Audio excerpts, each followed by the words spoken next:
When you start thinking about ships, they come in all manner of shapes, sizes and designs. Here are the weirdest ships the world has ever seen. Freedomship. For a long time, there's been a lot of buzz about creating floating cities. Maybe it's because the sea levels keep rising. Also, it could be the fact that we imagine that we can live on a cruise ship. But when you think about it, you'll get bored pretty fast. Maybe this is the ship that'll be a game changer. It goes by the name Freedomship Mega. It's designed in such a humongous way that to some extent it does seem dangerous. This larger-than-life ship can accommodate 100,000 people. It's been designed to be like any city on land with streets as well as homes. The proposed 25-story high mega ship was built to be 4,500 feet long, 750 feet wide and 350 feet tall. One major difference between this city on the sea and a city on land is that you're pretty much in prison. On land, when you get bogged down, you can go far away and rejuvenate. In the case of the mega ship in the middle of the ocean, there is nowhere to go. All manner of things happen on ships. The weather can get crazy, or worse, pirates might come your way. On that note, if you aren't a subscriber, pause right there and subscribe. Hit the notification bell too to get an update when we release a new video. US Zumwalt. This is the US Navy guided missile destroyer and has quite a few guided missiles, which are to be engaged during battle to provide anti-aircraft warfare to the naval fleet. This ship is an addition to the United States Navy after it was first commissioned in Baltimore in October 2016 and was designed to have multi-million-dollar capabilities. The ship has been created with ingenuity to withstand serious combat in deep waters as well as support troops that are also on land. This is in addition to the ship being a naval destroyer, anti-submarine warfare and anti-air cover. This ship does quite a bit. It also has a very weird shape, an angular, boxy shape that could easily pass for a spaceship. It's been tried and tested for very poor conditions at sea. Its wave-piercing bow is usually inverted and also designed to reduce radar cross-section. This is for sure a great warship and can withstand a spectrum of unprecedented conditions. MV Stuart J Court. This one is a bit of an oddball. This ship looks standard, old and boring, if you ask me. Let's go back to 1972 when it was set to be launched. The vessel measured 1,000 feet to service the Great Lakes in the days that it was being used by the Bethlehem Steel Corporation, where they transported steel and other similar items. It's quite a long ship given the nature of its work. The space is sufficient to handle the massive cargo. In the earlier days it was not so long. Some of the sections were built independently in Mississippi and joined onto the ship at a later stage. The ship was 182 feet at some point. The ship is also in service today and transports iron ore up and down between Superior, Wisconsin and Burns Harbor, Indiana. USS Snowdrop.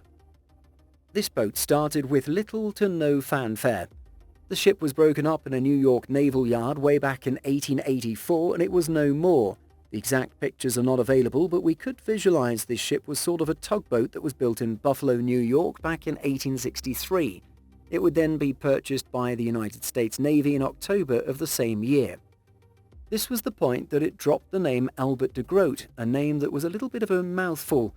Snowdrop rolls down the lip in a nicer manner and served in New York, and then was sent on assignment to the North Atlantic Block Raiding Squadron for the last 2 years of the American Civil War. In 1884, when the ship was sent to New York, it was broken down and reduced to pieces. Sea Bubble. This is an electric hydrofoil seawater taxi which is very environmentally friendly since it has less fuss, less noise and less pollution. It's quite a hot ship that's designed with specificity whereby there is zero noise and zero emissions. In most cases, it's the cruising in the water and the splashing that makes the ride worthwhile. This mini-ship is small and a little boring, especially when it comes to the colour. It doesn't have any pomp or shimmer, making it unmemorable. Ram from Tethers. This is a bizarre-looking boat, and from the front it could pass for any regular ship. The back of it looks very different. The ship does not have a backside, and it looks like it was removed and for whatever reason it was foreshortened. Turns out this was on purpose. The vessel was created for research or survey. The size and shape are created such that there's a stable platform where seafaring, experimenting and testing are done. It was built in 2016 and goes all the way in the Bahamas, operating out of Nassau. It's a seismic ship that's used to survey the ocean for the best locations for oil drilling in the middle of the sea. Pioneering Spirit. This ship is the super largest construction vessel in the whole world. This vessel was used in the oil and gas industry. The Pioneering Spirit is super thrilling. It was a monster machine whereby the ship is used as a vehicle that's designated to manage and assist in the construction of massive heavy equipment. The ship is capable of lifting such extraordinary weights. It's used for the installation of record weight pipelines, which gets to about 20,000 tons. This is to the extent of lifting an entire platform piece that weighs as much as 48,000 tons. This is much more than any regular ship would take. This vessel looks like a ship on the sea and has an extremely great wave response, better than any other crane vessel. It also has greater stability in adverse weather conditions and can do quite heavy lifts despite the hostile sea. Motor Yacht A. Out there are oligarchs of yachts, and some are parked in ports all over the world. Motor Yacht A is one of those privately owned mega yachts and is ranked the 27th biggest in the world, which I'm sure makes the owner feel a little bit like a superstar. So how much exactly does one of these cost? This one, to be precise, was ordered in November 2004 and was delivered in 2008 at the full price of $300 million. It's 390 feet long and weighs 6,000 tons. This magnificent ship does not call for hiding away. It's to be seen and showcased. It moves specially well in the water. The opulence precedes it. It makes just a small ripple as it cruises, more like a whale. The interior is mirrored with surfaces made of crystal. There are 7 guest cabins and a master suite, a swimming pool and a helipad. Ida Freya. With a bright orange and yellow paint job, this ship makes sure you don't miss it the minute you see it. It's one of the largest offshore construction ships. It does quite a lot of heavy-duty work in the waters around the northern hemisphere. It measures 150 meters long and 27 meters wide. Its massive deck capacity measures about 2,300 square feet, and the ship's deadweight is about 10,000 tons. It can accommodate about 140 passengers at any given time. This state-of-the-art construction ship has been working deep in the ocean since it was delivered in 2016. The vessel was built for construction purposes, including cable-laying operations that are both highly maintained and technical in every sense. The Flip Ship. This next one is exciting. The Flip Ship can be easily flipped from a horizontal position and then move at a completely vertical angle. This image brings me very sad memories of the Titanic. According to the US Navy, this is one of the special skills that the ship has for its research purposes. They insist that when a ship is horizontal, it might not take very accurate readings of the waves and other ocean-based data, reducing the effectiveness of the measuring devices. It takes about 28 minutes to flip the vessel horizontally to vertically, and then it becomes this research machine to measure wavelength, density, acoustics of the ocean, and water temperature, as well as sampling the flora and fauna. MV Blue Marlin. This is yet another heavy-duty ship that's used for building oil rigs and pipelines and other fossil fuel activities. It has a lot of platforms and pipes in position.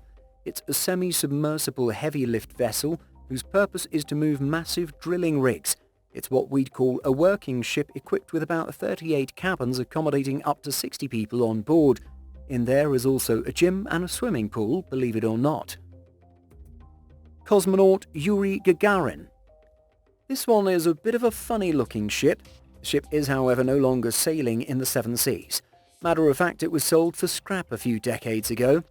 This is a Soviet ship. No wonder the name is not so easy to pronounce. It was created to receive and detect satellite communication as a Soviet space control monitoring ship. It was completed for use in December 1971 and was put to work to support the Soviet space program.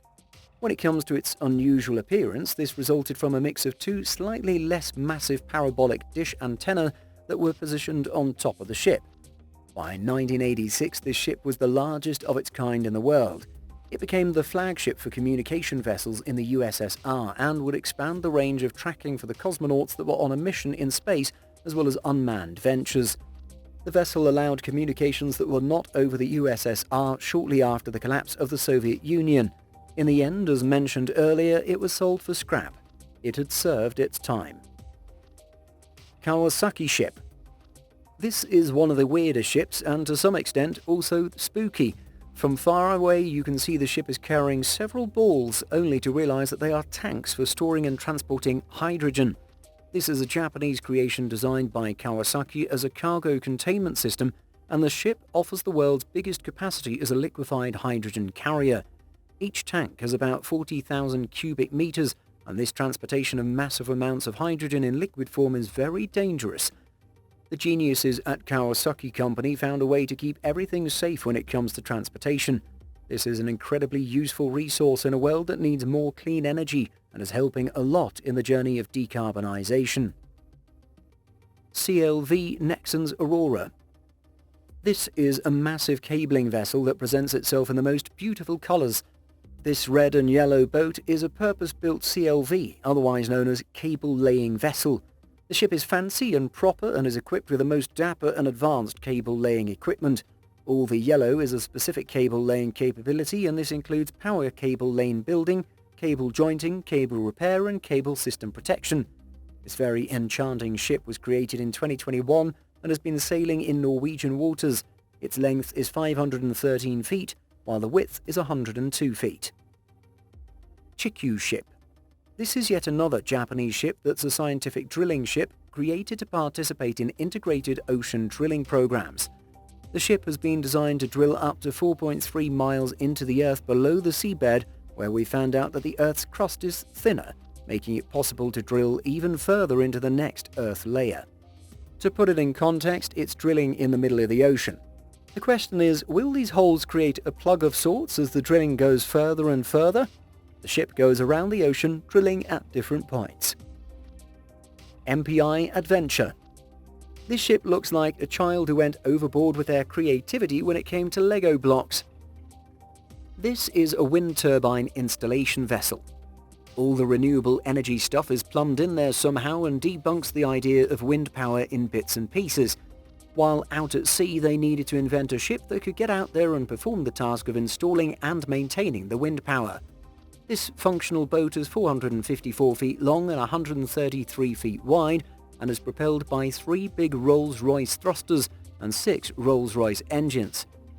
This vessel has accommodation in cabins for about 112 people and 200 can be on board at any given time. There are heavy-duty massive cranes on this vessel. Galaxy of Happiness. This large yacht is making very solid claims when it associates itself with happiness. It's 175 feet long and it can accommodate up to 6 guests in 3 very executive suites. This yacht was delivered to its owner in 2016 and has been given perfect treatment by the Latvian design house that gave the yacht a luxury look. This vessel has a composite hull and superstructure antique decks powered by twin diesel engines that can cruise comfortably at 24 knots and a maximum speed of 30 knots. On a full tank, the Galaxy of Happiness has a range of many nautical miles. Its freshwater tanks can accommodate 5,000 litres of water. The Zipper Boat. This is a boat that is probably defined by its name, since the boat is mostly defined by its shape like a zipper. The thing is that it goes through the water like an unzipped zipper. It's a new mode of transportation. This zipper fastener-shaped boat made an appearance in 2020 at an art installation at Design Art Tokyo. It was a centerpiece of an installation titled Opening the River. The boat zips up and down the river daily between different places such as Tokyo Bay, Japan, and gives people an opportunity to enjoy a beautiful view in various seasons. This idea was birthed by a Japanese artist who was in an aeroplane looking out of the window and noting how a boat zips through the water, separating the waters as a zipper would do. In 2010, the artist launched a prototype which was improved over time. It is 30 feet long and has 2 parts, one where all the zipping happens and the other part is more like a boat. The roller boat. At times people have these fancy ideas on paper, and when these ideas are actualized they fall below the mark, more like what happened with Tesla. This roller boat got the name right, but other than that everything else they got wrong. It was invented by a Canadian lawyer back in the 1890s. It was hyped and was said to solve a boatload of problems such as seasickness. When the boat was launched, a lot of people came to the Toronto docks, but they were disappointed to see what looked like a tank or boiler. It landed in the water very well, but when it came time for movement, it miserably failed to move. The movement was very minimal, about 7 miles per hour. For many hours it remained abandoned, and it stayed on the dock until one morning it went ashore on its own and smashed into a steamer vessel. A lawsuit was launched, and in the end the boat disappeared in 1933. Before moving to number 1, let's talk about Pangios, a super yacht in the making that'll be one of the weirdest of all. It's not only a huge floating city, it's a terror yacht that'll cost up to $8 billion. It has garden spaces and living spaces all curated to perfection. Would you live in such a city? Let us know in the comments section. CM Diamond. This is another boat that meets all the green standards. Its emissions are low, fuel consumption is also low, and the safety levels are a notch higher. The vessel has a high-capacity gantry crane used for anchor and cargo handling. It has a safer working environment for the crew, which gets a thumbs up from us. On that note, we come to the end of the list today. We bet there are some ships you'll remember from this episode. Maybe it's the bright yellow and red one, or the one that tilts vertically. Let us know in the comments section which vessel you'd want in the future.